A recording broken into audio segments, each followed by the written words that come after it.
What is up, everybody? It is the True Epic Gamer here, and we are back with another UFO 50 guide, this time going over how to get every single item in Barbuta. Now, to make this video more useful for more people, I am going to have timestamps down below so you guys can see exactly which item you're looking for. But if you want to know how to get them all in one run, there won't be any cuts in this video, so you can see how to get every single item in the game in one single playthrough. Now, that was a blink and you'll miss it type situation. We already have the umbrella. That is normally the first item you're going to want to get in pretty much every run of this game. What the umbrella allows you to do is it allows the little acid drops to not affect you at all, so you can just walk around without having to worry about them whatsoever. We're coming up on our next item here. If you jump into this fake acid pool, you'll get what I like to call the red bracelet, kind of like the power bracelet from the Legend of Zelda series. Now, even though I didn't make any cuts in the gameplay, I definitely did speed it up because the game is relatively slow paced. By relatively, I mean extremely slow paced. So I definitely did speed it up, but I didn't want to cut anything because I want you guys to be able to follow along exactly in your own gameplay. And you'll notice some of these chests I'm not talking about, and that's just because it's just money. That's the only thing I'm getting out of those. It's not any items that you need. But there are two items that you do have to purchase from item shops. So you will need a little bit of cash if you do want to get every single item in one playthrough. And if you guys notice these little red platforms, they're not moving until you get that little red bracelet. So that's what that item does. And that's the only way to get a lot of progress through this game is by getting that red bracelet first. Coming up on our next item, this one is one of the ones that's in the store. This is the candy item. And as far as I know, you do have to purchase this item. Whereas every other useful item in the game you can actually find. You can buy the candy for 100 coins, which is not very hard to get at all. And what that allows you to do is climb up ladders much quicker.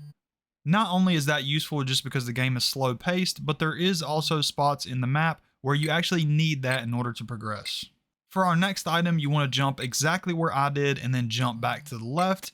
And sure enough, you're going to land at this treasure chest. It's going to get you the pin. What this is useful for is it pops the little bubbles around the map, and that is the only way to pop those bubbles. Next up is this bat. What you want to do is just stand on that altar, and eventually after like 10 seconds, it'll spawn in. This is useful for the final boss fight. Normally there are some phantoms flying around, but if you have this item, the bat will fly around and take those guys out for you. Now, this is one of the more annoying items to get, but you're going to want to destroy both of these little hopping around toadstool guys. Then you'll be able to move that switch, go down this ladder, fall to your right. You have to die on these spikes, unfortunately.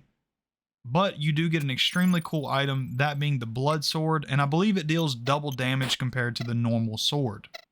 While we got a little bit of downtime here, I will let you guys know that I do have lots of UFO 50 guides on my channel. I have a guide if you need to know how to beat this game. I also have a guide if you need to know how to beat it the cherry way, which is the more difficult way. Now, as you guys just seen, it was pretty quick, but in that store, you can buy the item Trash.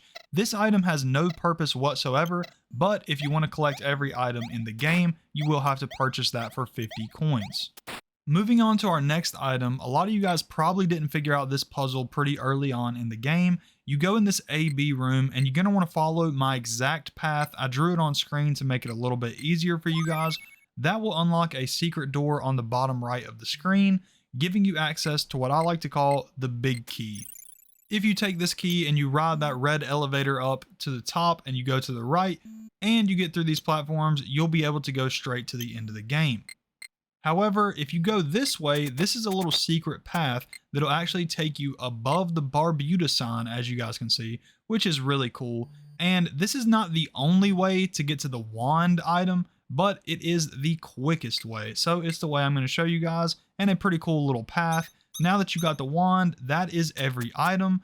I will let you guys know that if you get the wand from this guy, and then you ask him to get your sword back, for some reason, your sword will actually go back to the normal sword and no longer deal the double damage that the Bloodsword deals.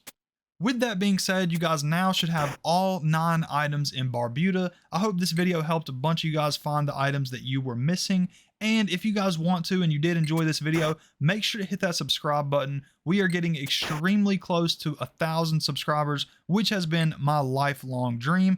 It is all thanks to you guys. I really do appreciate it. And as always, Peace.